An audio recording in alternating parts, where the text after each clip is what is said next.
Hey guys, Languagehacker here. The World Championship is coming up this weekend, and I thought I'd do a little video and talk about, I guess, the World Championship. See who's competing in it, what kind of decks they're bringing, what the lineups look like, analyze a little bit of the meta, what you can expect to see from, matchups and whatnot. I'm not going to do like a whole fantasy chart thing where I kind of say who's going to win based on chances or whatnot, but let's get a rough idea of what it's going to look like. Let's hop right in.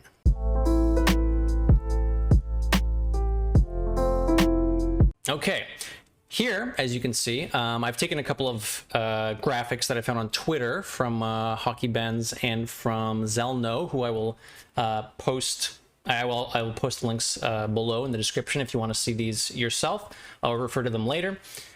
This is a chart that shows all the decks that each of the players brought. We'll see that above me, Nalgadon and Banterface are the Americas representatives, Frenetic and Gabby are the European representatives, Possessing Glory representing APAC, and Xiaobai and Tianming are representing China. You'll notice, I'm going to love talking about this. For those who are familiar with my stream, you'll know that I love complaining about stuff that's that is overtuned or that I think is that has too high of a power level, and lo and behold, the exact thing that I was concerned about when I reviewed the set that just came out, Fractured and Alterac Valley. My concern was that these cards look cool. There's a lot of slow cards, and I'm pretty sure the meta at the highest level will be the exact same as it was before. And lo and behold, we have 7 Garrett Rogues, 5 Alignment Druids, and 7 OTK Demon Hunters. That's the quest OTK with Il'gynoth. And if you'll think about what was popular before, it was exactly Garrett Rogue and OTK DH last expansion. Now, Alignment Druid was used a little bit previously, but it wasn't quite as prominent as it is here. However, because of the presence of other OTK decks and the fact that some of the other tempo decks tend to be a bit slower, because of that, it looks like a lot of people did settle on Alignment Druid. Another reason to bring Alignment Druid is the theoretical popularity of decks like Shaman and Owl TK Warlock. We can see that a few people did bring Owl Warlock, not too many though. Turns out Owl Warlock is actually not very good against the other OTK decks. Garrett Rogue kills you too fast, OTK Demon Hunter kills you too fast, and Alignment Druid can kind of mess with you too. And because of that, most people decided not to bring Owl Warlock, even though the meta is very, very combo heavy. And we'll see a couple of tech choices, and by tech choices I mean fourth decks that people have brought to kind of address that. We can see that Banterface is actually the only one who brought Quest Warlock. Quest Warlock historically has been pretty okay against OTK Demon Hunter and against Alignment Druid, so with the expectation of a combo heavy meta, Quest Warlock makes a lot of sense there. Quest Warlock might still die to Garrett Rogue. Maybe some well-timed neophytes can kind of throw it off a little bit, but I think Garrett Rogue might still be okay in that matchup. However, bringing that when the field is Alignment Druid and OTK Demon Hunter seems like a very, very good fourth deck. And it's pretty solid against most tempo decks as well. There is some flash healing, there's some pressure that you can apply with Giants, the 6/6s, Altar Fires can help mill win conditions, so I think that's one of the things I would really want to look out for. I think Banterface is well positioned in this field. See a few Face Hunters, which will help against stuff like Alignment Druid. Against Garrett Rogue, I still think Garrett Rogue is favored against Face Hunter. It might be a bit closer after the Garrett nerf now because you can't just use your resources willy-nilly, but I think the tempo that Garrett Rogue generates is still very, very good against Face Hunter. However, Face Hunter will help against Alignment Druid, which happens to be a decent chunk of the field. I don't think Face Hunter was necessarily a great bring. I think it is okay against some of the combo decks, but not okay against most of them. And I think Shaman has a pretty good time against Face Hunter as well. That being said, there wasn't that much Shaman, so it's not a huge deal at Possessing Glory, and they're bringing Face Hunter and Gabby, but I think that Face Hunter may not have been the best choice to bring here as a sort of fourth deck. Anything else that's notable? There are no pure freeze shamans. There are 2 Yashraj shamans, and that's the OGK with Bolner, Yashraj, Circus Medic, and Dunk Tanks, where you can basically do infinite damage by going Bolner, Bloom, Yashraj, and then the medics reproc Bolner, which proc Yashraj, which gets you more damage, etc., etc. Now, you don't need infinite damage, but the fact that you can do an OTK is kind of important. Yashraj Shaman also has some pretty good disruption. Because of Bolner and Mutinous, you can end up eating a lot of your opponent's cards. Bolner Bloom, Mutinous coin like an armor vendor, and you can eat 3 minions at once. And against combo decks, even if Owl Warlock isn't that popular, against other combo decks that can still kind of be pretty okay. And depending on how you build it, you can also end up getting armor with Snowblind Harpy and stuff. I don't believe that the players did bring that. We're going to dive into the deck list too as well, not just talk about the lineups, but we'll look at the individual cards as well. I think Shaman's okay, but I don't think I liked it too much. I think you do end up losing to Druid.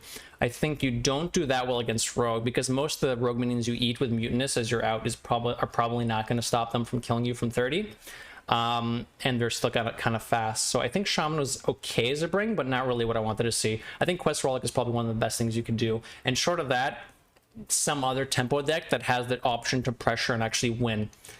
Face Hunter to some extent does that, but I think that Face Hunter might not quite be good enough against some of the decks.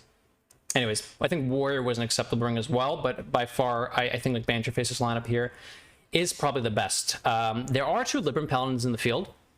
Now, Libram Paladin is not bad. Libram Paladin is actually one of the better decks in the meta right now. The problem is it loses to Garrett Rogue.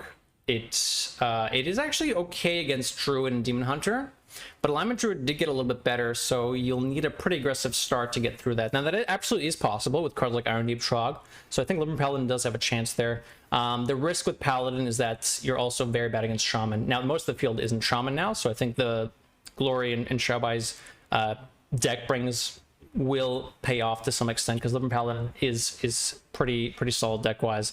Mazaki Mage, I want to point this out as well. Mazaki Mage is actually pretty good against some of the meta decks. Not very good against pure aggro. And unfortunately, it's one of the worst combo decks against the other combo decks, because you don't have disruption, and any disruption your opponent has against you is really, really painful. Because if they mutinous your Mazaki, it's very difficult to win from there. And generally they kill you earlier or about as fast as you can. So if you don't happen to have Mazaki in your hand, it's kind of rough. Also, if you don't start off with Flow, that also is pretty hard. Now, if Tianming is good at drawing Flow and Mazaki, it should be okay. But generally Mazaki is not really great into a field of other combo decks. So I think it's a very, very risky bring to actually bring Mazaki Mage.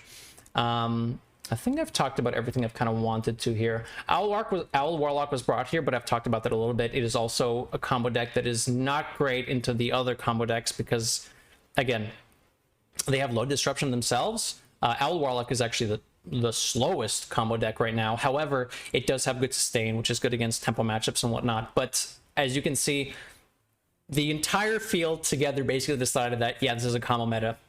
So if everybody came to that conclusion, I think Owl Warlock was probably one of the worst decks to bring. So because of that, I think Gabby and Xiaobai are at a bit of a disadvantage. But otherwise, all the lineups are so close together that it's probably just going to be coin flippy type lineups, or matchups rather. So kind of unfortunate. I expected this to kind of be the outcome after playing the expansion for a week. It seemed like the power level was not quite as high as, or high enough to kind of dethrone the old king decks. Not that I want the power levels to get higher, I just want everything to kind of be toned down a little bit. So hopefully we'll see some changes at some point, because it's really just kind of sad to see that at the World Championship we basically see full lineups that are almost unchanged from last meta, right? We're seeing all the Garrett Rogues, OTK Demon Hunter, a couple of Quest Warriors, Quest Warlock, Face Hunter. Like there's no new decks, which is unfortunate. I thought maybe there'd be some Freeze Shamans, but with the expectation that everything's combo, Freeze Shaman probably isn't the best spring. Anyways, let's talk a little bit about the actual card choices and see what people ended up bringing. But this is kind of the overall summary. If you're not interested in specific tech choices, this is probably a good place to step out. But there's some cool stuff. So let's hello? There we go. Let's talk about Gabby's lists. Face Hunter, pretty standard, nothing too crazy here. Importantly, Gabby is running 2 Humongous Owls, which will help against disruption. Generally, the lists on ladder are running 1 owl, and because of that, if it gets mutinous, you're shit out of luck. So it looks like Gabby included 2 Humongous Owls and 2 Vipers to help against other Owl Warlocks, because if Gabby thinks that Owl Warlock is good, that implies that other people would also bring it. So because of that, you'll notice that Rustrot Vipers are here. He also has a Rustrot Viper in Rogue and a standard one in Demon Hunter that I think all the OTK Demon Hunters brought almost the exact same 30 cards. Cut a Panther to have a bit of flexibility here to add some Vipers, cut a coil as well. Everything else looks fairly standard. The main thing is 1 Owl, 2 Vipers. The Vipers you can trade, which is still good to proc the Mithril Rods. It just counts as another card draw, so I don't think it's the end of the world that he cut those. You definitely want to tech against a small field where you understand what people are bringing, because if your techs are spot on, which looks like most people have kind of figured out what the meta is, then you're going to get an edge. Or if everyone else also has that edge, then you at least won't be at a disadvantage. So nothing too spicy here. Nothing crazy. Solid stuff from Gabby. Next up, Possessi. OTKDH, pretty much same 30. Nothing spicy here. A lot of the alignment druids are almost card for card the same. Importantly, this list from Possessi has Germination. A lot of the other lists, and you'll notice later as we go through them, are not running 2 Germinations. They're running Smite, but no Germinations. They have all the Rush cards to make sure they're better against some of the tempo decks. But it looks like Possessi has cut... What does he cut for this, actually? I'll be honest, I'm not sure what he's cut here. There's only one Jerry rig, but I think, you know, let's... Who else brought the alignment here? What is missing? One Jerry... Oh, the Jerry rig is missing for the Germination. Right, I literally just pointed it out. I think that's fine. Jerry rig not always, it's excellent to have the jerry rig, but 2-to-2 ratio is not great. It's important to have the nourish, so if you do happen to get both jerry rigs before the nourishes, it's absolutely excellent. But I can kind of see cutting a jerry rig for Germination, which gives you some actual OTK potential. Some decks you can make a big board and they can actually clear it if you don't have lethal, so having a way to actually end the game seems kind of okay from Possessi. I don't hate this too much. As long as you have enough rushers to help deal with theoretical tempo matchups, it looks like there's not going to be that many, but having the rush minions for those matchups, if they exist, is quite good. Hunter's also pretty standard. Looks like 1 Piercing, 1 True Aim. Otherwise, we got the Trogs, Neophytes. Looks pretty standard. The players have not really decided on a unanimous rogue list. We'll see a lot of players are bouncing between 2 Cutlasses, some Penflingers, a Prep, and I think Wand Thieves. There's various one-ofs, or like Possessi, for example, have decided to take 2 Blackwater Cutlasses, 1 Prep, 1 Penflinger, 0 Wand Thieves, but we've seen, I've seen some of the other players have kind of a different split. Tianming was the one who brought Mage. I took a look at this list earlier. This makes a kind of sense, with the expectation that there's not going to be a lot of with the expectation that there's not going to be a lot of tempo matchups. He ended up cutting a Fire Cell and a Flurry. It's just, if it's just a combo meta, then you don't need Flurry because you're not going to hit anything with it. And same thing, you don't need Fire Sale because you're not going to hit anything with it. Still bringing a barrier to respect something like a Face Hunter bring, which there are a few things. There are a few decks that brought that, and it can help against Paladin as well. Devolving here as well to help with some early Trogs. 1 Hot Streak, and everything else looks pretty standard. Minion count is solid. Double multicast from Mizaki.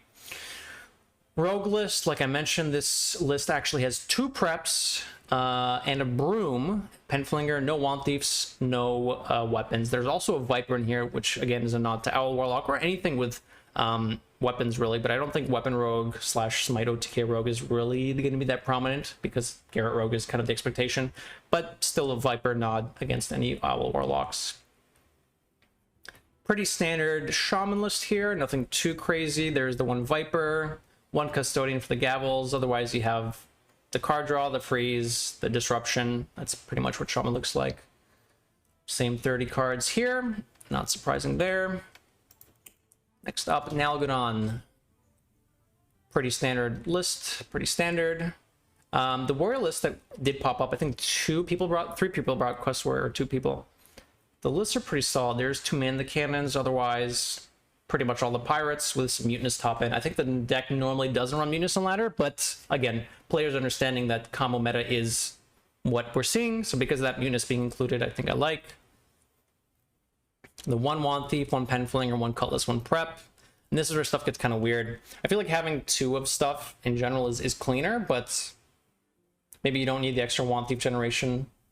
I think having at least a Cutlass is important, because you can use your field contacts pretty aggressively and then just make sure that you have the Cutlass to fall back on to do the old Garrett, and then trade the Cutlass into the deck. So I think having at least the Cutlass is important. Not everyone opted to include that though. McBanter, we've talked about. Same 30 cards there. This is standard.